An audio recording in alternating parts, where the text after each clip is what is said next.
Eh bien, mesdames, messieurs, du salon, bien entendu, et puis pas du salon, pas que du salon, puisque finalement, vous autres, devant votre poste, non pas un poste de télé, mais devant votre Internet, vous allez nous voir aussi toute l'année.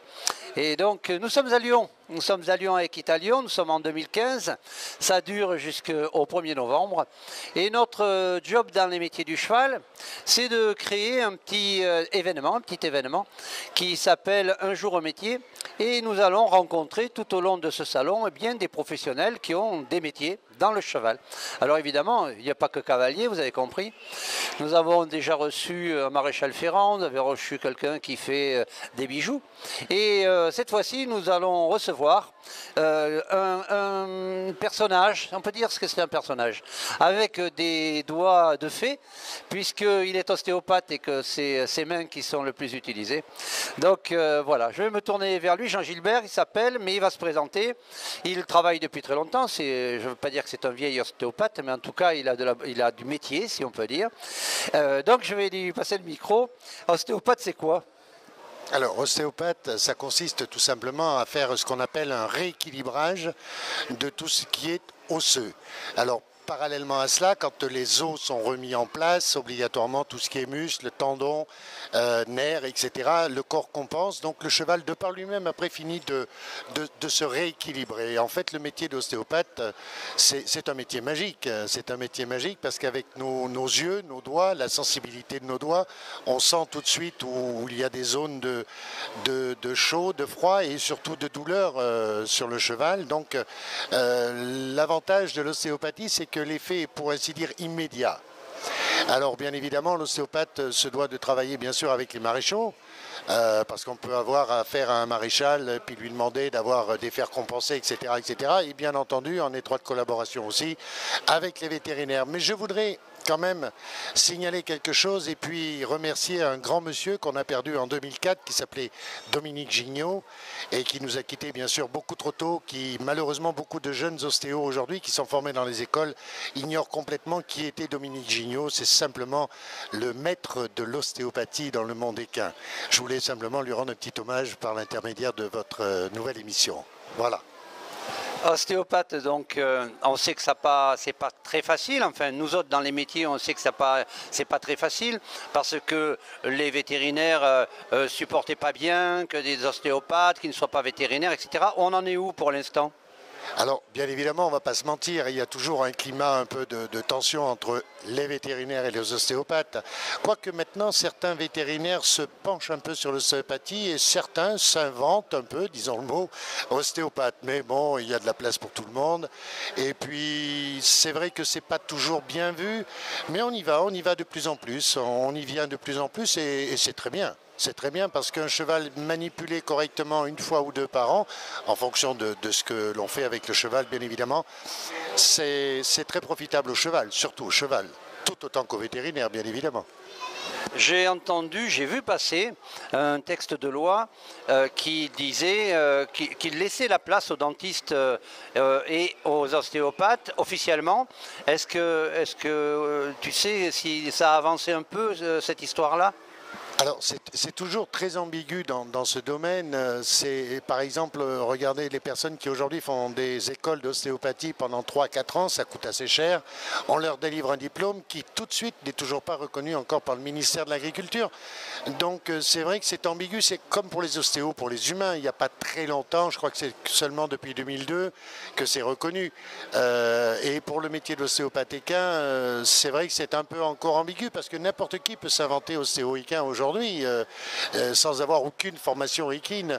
Malheureusement, il y en a qui n'ont pas cette formation et qui font plus de dégâts que de bien au cheval. C'est un peu dommage. Mais les professionnels du cheval ont très vite fait quand même de faire la différence.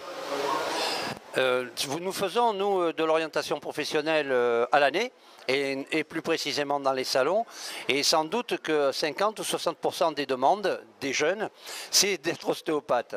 Alors pourquoi ostéopathe? Parce que sans doute vétérinaire c'est trop dur, ou peut-être parce que tout simplement, comme disait une petite nana, elle ne souhaitait pas faire de la chirurgie ou recoudre, ça ne l'intéressait pas. Qu'est-ce qu'on pourrait leur répondre à ces jeunes?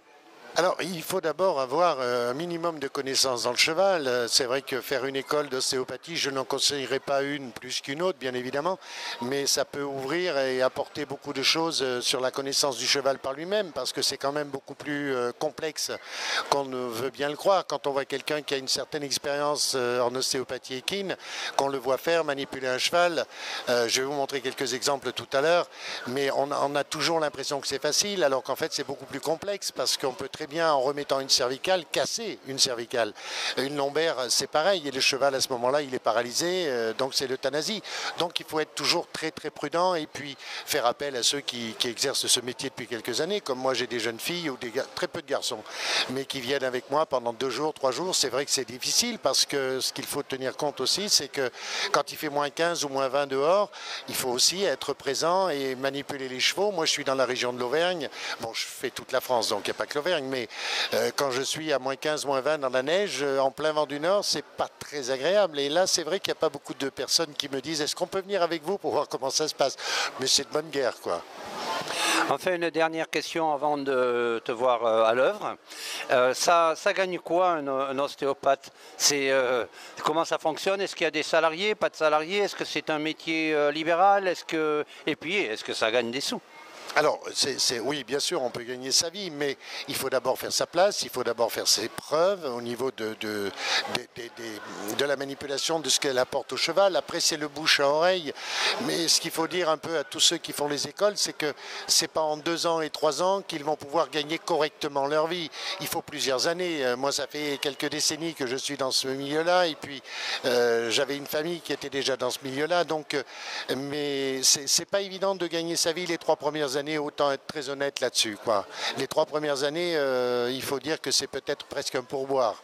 Il ne faut pas croire au Père Noël non plus. Hein. Il y a rien, on n'a rien sans rien. Et il faut bosser. Il faut bosser, voilà. On ne va pas vous quitter puisque on va faire juste une légère pause et puis on se retrouve vraiment. Pour vous qui êtes derrière votre poste, eh bien, on va se retrouver tout de suite. On va faire venir le poney en question et puis je vais être porteur de micro et Jean-Gilbert va nous expliquer ce qu'il est en train de faire et pourquoi. Donc à tout de suite. Suivez-moi, jeune homme. Oh là là, attendez, cette petite bête est en train d'avoir peur un petit peu de tout. Donc en passant les mains sur l'encolure, ça me permet de savoir si... Voilà, on a la 5e cervicale qui est mal positionnée. Donc on va la remettre. Il y a un peu de bruit, c'est pas très agréable. Ensuite, on regarde les dorsales. Voilà, celle-là n'est pas en place. On va aller jusqu'au lombaire. On arrive au lombaire. Voilà, il y en a une qui est un petit peu biscornue. Et là, on arrive au sacrum, coccygienne, sacrum. Voilà, elle a rentré son derrière. Donc, c'est pas calé. Donc, on va commencer par mettre en place les cervicales. C'est simple comme tout. Il suffit d'y aller doucement. On fait comme ça. Voilà, c'est fait. Ça paraît brutal, mais je vous rassure tout de suite, ça les fait pas mal du tout. Pour les dorsales, c'est simple comme tout. Sur ce cheval-là, hein, voilà, on fait ça, on écarte un peu l'antérieur et avec le pouce, on pousse la dorsale. Voilà, c'est fait. Voilà, c'est remis. Maintenant, on va aller à la lombaire qui n'est pas en place. C'est simple. Il suffit simplement avec les doigts de trouver la bonne. C'était celle-là. J'ai commencé tout à l'heure, je sais pas, mais on avait un petit peu de difficulté parce qu'il y avait du bruit. Donc cette bête est quand même jeune. Elle a combien? 3 ans. Là, on va vérifier le bassin. Pour le bassin, c'est simple comme tout. Enfin, ça paraît toujours simple. Voilà. On prend ce petit pied. On vient là doucement. On met une main sur la rotule. La rotule se trouve ici. On lâche pas. Et on tire. Voilà. Bon ben voilà, je crois qu'on a terminé la manipulation. Un petit espace intercostal. Ce sont les muscles qui sont entre les côtes. Je pense qu'il y en a un qui ne doit pas être en place, comme elle est jeune. Alors, 2e, 3e, 4e, et c'est celui-là. Voilà, elle n'a pas aimé, c'est normal, ça envoie une petite décharge électrique. Vous la faites marcher un peu, jeune homme? Et ben voilà, une bête. Alors maintenant qu'elle est manipulée, on va la laisser tranquille 2-3 jours. Et puis après, elle peut reprendre son travail, même si elle n'en fait pas beaucoup pour l'instant. Alors merci à Cédille, merci au public, et puis merci à Jean-Gilbert, ostéopathe, et puis rendez-vous un petit peu plus tard pour d'autres métiers sur le même espace. Merci Jean-Gilbert.